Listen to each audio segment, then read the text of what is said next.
आज की कहानी है, देखना एक दिन तुम पछताओगे ज़रूर। मैंने कभी सोचा ही नहीं था कि ऐसा कुछ होगा और मेरी लाइफ इस तरह बदल जाएगी। नॉर्मल लाइफ थी, ऑफिस जाना, फिर शाम को ऑफिस से फ्री होकर दोस्तों के साथ खुशी के पल बिताना और लाइफ में बहुत आगे बढ़ने के रोज़ नए नए प्लान तैयार करना। हम 3 दोस्तों की टीम इसमें ही खुश थी कि अचानक मैं एक लड़की से मिला।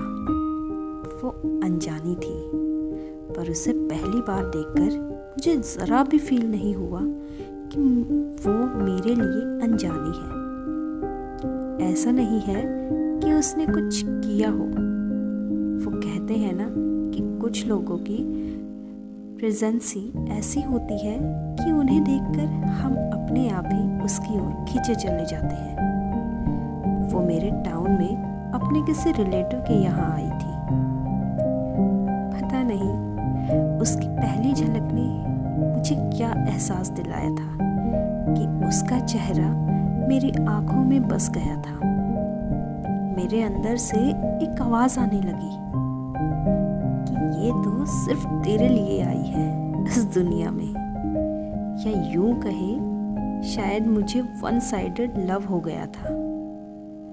एक दिन इंस्टाग्राम चलाते चलाते मुझे उसकी आईडी दिखाई दी और मैं प्यार का मारा खुद को रोक ही नहीं पाया और उसे फॉलो कर बैठा।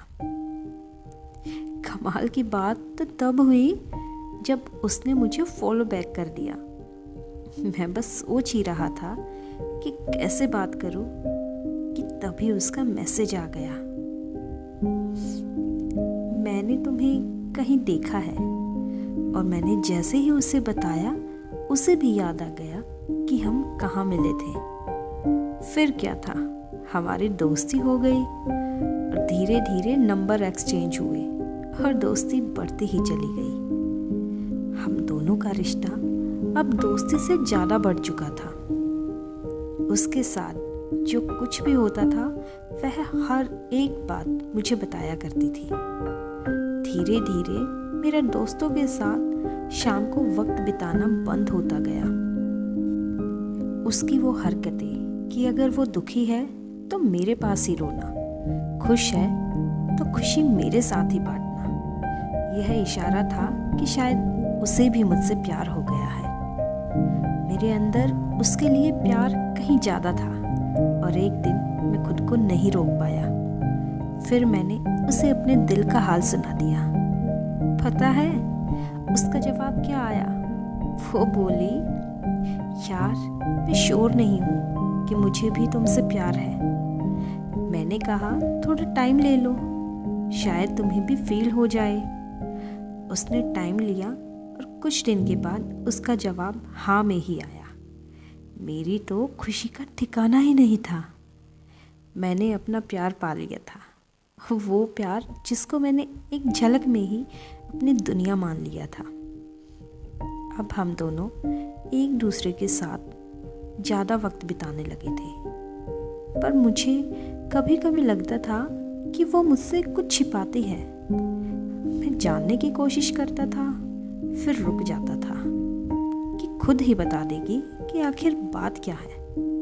खैर, वो कहते हैं ना कि कोई भी रिश्ता हो उसमें ज़्यादा नज़दीकी रिश्ते को ख़राब करने लगती है।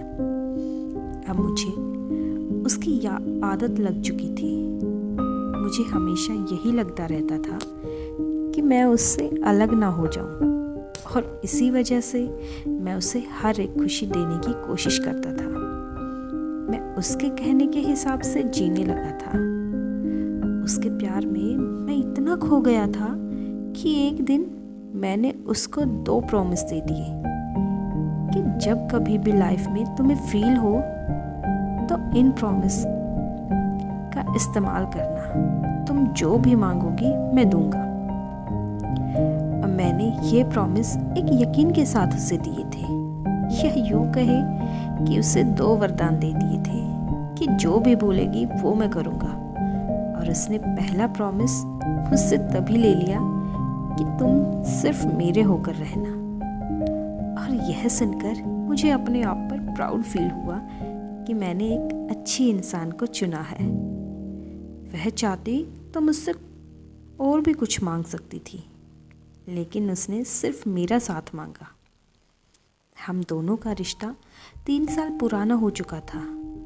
अब धीरे धीरे हम दोनों के बीच में लड़ाइयाँ शुरू हो चुकी थी। उसका छोटी छोटी बातों पर रूठ जाना और मैं सब कुछ भूलकर बस उसे मनाने में लग जाता था। मैं उसे सिर्फ खुश देखना चाहता था और उसके लिए मैं कुछ भी करने को तैयार था। मैं किसी भी कीमत पर उसे खोना नहीं चाहता था, क्योंकि उसको खोने के ख्याल से ही मेरी रूह कांप जाती थी। और एक दिन ऐसा आया जब उसने अपना दूसरा प्रॉमिस मुझसे लिया। वो बोली, कोई सवाल मत करना, मैं कोई जवाब नहीं दूंगी, बस मेरी लाइफ से चले जाओ हमेशा के लिए और पलट कर कभी वापस मत आना। मैं उससे बस इतना ही कह पाया कि तुमने इतना प्यार करने वाला खोया है, देखना एक दिन तुम पछताओगे जरूर। मैं बहुत रोया था, ना उसे मेरे आंसू दिखे ना मेरी तकलीफ, और वो 1 मिनट में पलट कर चली गई, कभी वापस ना आने के लिए। दोस्तों, यह कहानी एक सच्ची कहानी है। हमारी लाइफ में भी कभी कभी ऐसा होता है कि हमें ऐसा लगता है कि इस पर्सन से हमारा जन्मों जन्मों का रिश्ता है, कि यह सिर्फ मेरे लिए बना है। हमें आंखें बंद करके किसी पे भरोसा नहीं करना चाहिए, क्योंकि वो बाद में बहुत तकलीफ़ देता है। जो इंसान रिश्ते को दिल से निभाने की कोशिश करता है, तकलीफ़ सिर्फ उसे ही होती है। तो किसी भी रिश्ते में आने से पहले तुम्हें श्योर अच्छे से हो जाना चाहिए, अच्छे से समझ जाना चाहिए कि सामने वाले पर्सन की इंटेंशन क्या है, वरना जाने वाला तो चला जाता है, बाद में रह जाती हैं सिर्फ उसकी यादें, और वो यादें जो हमें ज़िंदगी भर तकलीफ़ देती है, जो हमें आगे बढ़ने से भी रोकती है। दोस्तों, अगर आपको आज की वीडियो पसंद आई हो तो वीडियो को लाइक, शेयर और कमेंट ज़रूर कीजिए, और आगे भी इसी तरह की कहानियों के लिए चैनल को सब्सक्राइब कीजिए। Thanks for watching and keep spotting.